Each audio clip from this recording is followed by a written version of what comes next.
7 से 8 साल से था ना कमर में दिक्कत आपको? हाँ।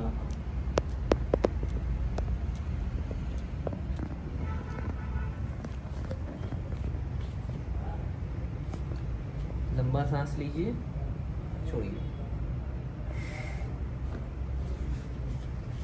एक और लीजिए, छोड़िए।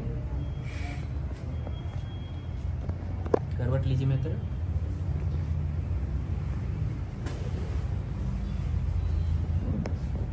ऊपर का पैर मोड़िए।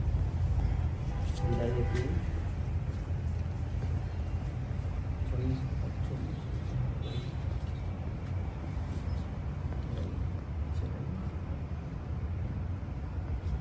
लंबा सांस लीजिए, छोड़िए। बस एक और, छोड़िए।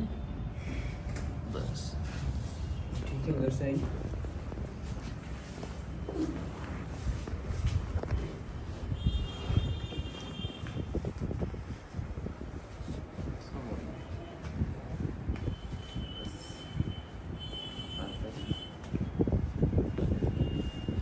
पीछे लाइए हाथ। लंबा सांस, छोड़िए। एक और, छोड़िए। सीधा हो जाइए। हमारा सब ठीक है आपका? बिल्कुल सीधा हो जाइए। किसी तरह कोई लोड वाला काम नहीं कर रहे हैं ना अभी? नहीं नहीं सर।